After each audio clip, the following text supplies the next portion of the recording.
প্রিয় দর্শক, আমি বাপি চৌধুরী। তো অনেক আগে দেখেছিলাম এই রুমটা আমার কাজের জন্য করেছি।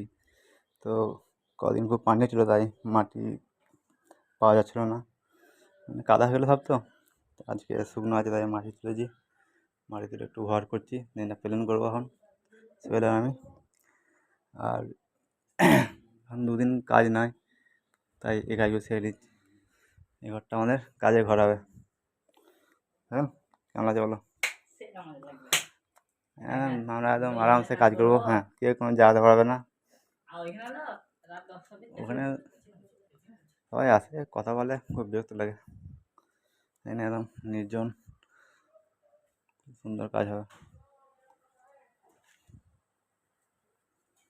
এখানে খুব সুন্দর জানলা আছে, দক্ষিণের হাওয়া দেবে।